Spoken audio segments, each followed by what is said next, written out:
यानी वैसे तो कुल 13 बनते हैं, लेकिन 2 ऐसे हमारे अध्यक्ष हुए जिन्होंने 2 बार ये पारी खेली है, चाहे उसमें रामविलास शर्मा जी हैं, चाहे सुभाष बराला जी, और फिर सुभाष बराला जी के बाद ओम प्रकाश धनखड़ जी, और आज बहुत ही हमारे लिए एक बहुत ही सौभाग्य का ये दिन, सुअवसर, एक आनंदमय ये दिन, 30 अक्टूबर, नए प्रदेश अध्यक्ष श्री नायब सिंह सैनी जी, इन्होंने बागडोर संभाली है। मैं हरियाणा के सब कार्यकर्ताओं की ओर से विश्वास दिलाता हूं कि जैसे पूर्व अध्यक्ष जितने भी रहे, जब जब चाहे संगठन मंत्री के नाते मुझे दायित्व था, चाहे अन्य ने दायित्व देश भर में काम करने का मौका मिला, अथवा मुख्यमंत्री के नाते सभी अध्यक्षों को संगठन के काम को आगे बढ़ाने के लिए भरपूर जितना समर्थन आवश्यकता सब दिया। आज भी मैं नए प्रदेश अध्यक्ष जी को विश्वास दिलाता हूं कि हरियाणा सरकार की ओर से पूरा समर्थन इस संगठन को आगे बढ़ाने के लिए जितनी आवश्यकता भरपूर समर्थन दिया जाएगा। भाई बहनों, आज का दिन तो हमारे नए प्रदेश अध्यक्ष जी का, और अगर उसमें एक भूमिका विशेष होती है वो निवर्तमान प्रदेश अध्यक्ष जी का, दोनों के विषय हमने बखूबी सुने हैं। सरकार की बातें बहुत बार पहले भी की हैं, आगे भी करेंगे, लेकिन इतना ही अपेक्षा है कि संगठन 1980 से चल रहा है, लेकिन सरकार में हम पहले तो केवल कहीं ना कहीं समझौते के रूप में आ जाते थे। इतिहास अगर देखा जाए तो बहुत वर्षों तक हम किसी न किसी बड़ी पार्टी के साथ एक छोटी पार्टी के रूप में एक समझौता, और निश्चित समझौता होता था 20% हिस्सा विधानसभा के लिए और 20% हिस्सा लोकसभा के लिए। इतना ही चुनाव लड़ने को मिलता था। 18 विधानसभाएं, 3 लोकसभा, 18 विधानसभाएं, 3 लोकसभा, लेकिन 3 नहीं, 2 ही लोकसभा। लोकसभा में 10 में से 2 ही मिलती, तो बाद में मिली। मैं बहुत पहले 1996 से पहले तक की बात कर रहा हूं। 96 के बाद एक परिवर्तन देखने को मिला, जब हमारे साथ समझौता करने के लिए एक से अधिक पार्टी आ गई। जब एक से अधिक पार्टी आई तो उस समय आकर पार्टी का रणनीतिकारों ने कहा कि हमने पार्टी का विस्तार करना है। हमें पता है कि सरकार में आज हम पूरे रूप से तो नहीं आ सकते, लेकिन विस्तार करने के नाते कोई रणनीति बनाई जा सकती है। तो पहली बार 18 के बाद हमको विधानसभा की 25 सीटें लड़ने को मिली, लोकसभा की 7 सीटें लड़ने को मिली, और एक अवसर कुछ साल के बाद आया कि लोकसभा की 5 हमने, 5 हमारे समझौते वाले साथी ने 10 की 10 सीटें भी जीती। लेकिन एक व्याप बढ़ा, और बढ़ने के बाद धीरे धीरे ऐसी स्थिति भी आई कि पूर्ण राज्य भारतीय जनता पार्टी का कैसा बने, इस ओर सबकी भूमिका रही। उस भूमिका की चर्चा पहले हमारे दोनों वक्ता, तीनों वक्ता कर चुके हैं। मुझे तो इतना ही कहना है कि इस सारे विषय में जहां नायब सिंह जी हम सब कार्यकर्ताओं को साथ लेके चलेंगे, जैसा उन्होंने कहा, वहां ओम प्रकाश जी धनखड़ का जो योगदान पिछले वर्षों में पार्टी को बहुत रूट लेवल तक पहुंचाने में रहा, वो अद्वितीय, अतुलनीय रहा है।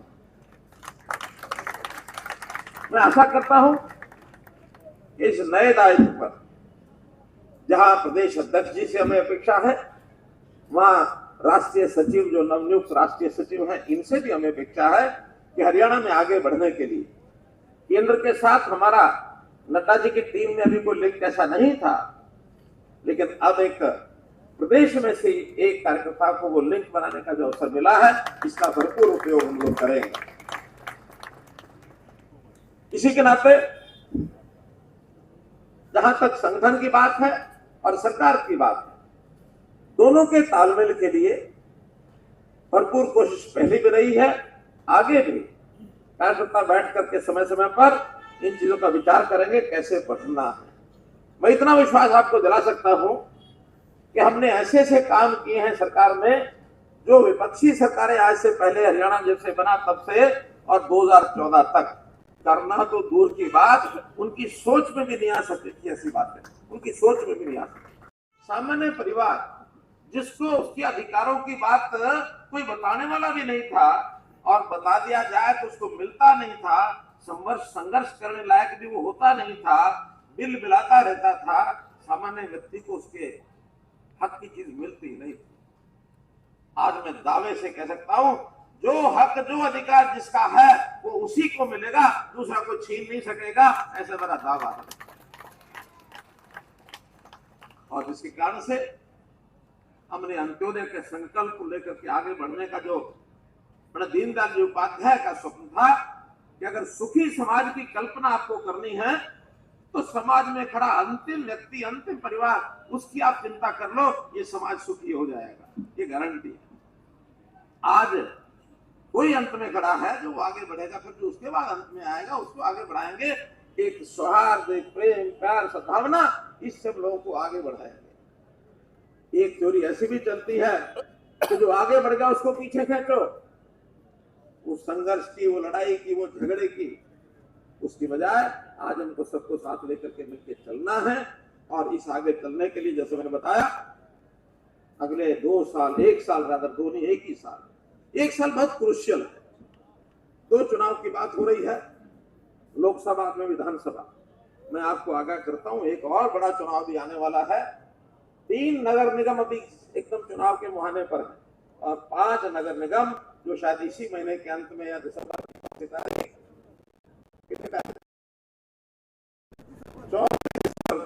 5 नगर पालिका का कार्यकाल भी पूरा हो रहा है। हो सकता है लोकसभा के साथ, लोकसभा से पहले या लोकसभा के बाद ये 8 नगर निगम के चुनाव में आएंगे। 8 नगर निगम बहुत बड़ा का भी कुछ काम भी है,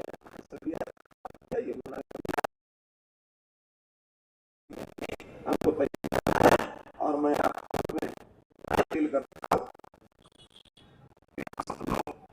इस सारे काम को आगे बढ़ाने के लिए, इस काम को आगे करने के लिए एकजुट होकर के एक दिशा में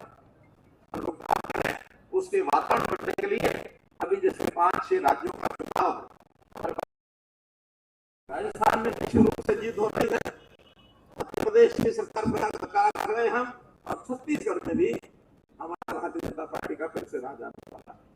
अगर इन 5 में से 3 राज्य ही आते हैं, 2 का मुझे मालूम नहीं, तेलंगाना की स्थिति क्या है, मिजोरम की क्या है, लेकिन 3 राज्यों में स्पष्ट भारतीय जनता पार्टी की सरकार आने वाली है।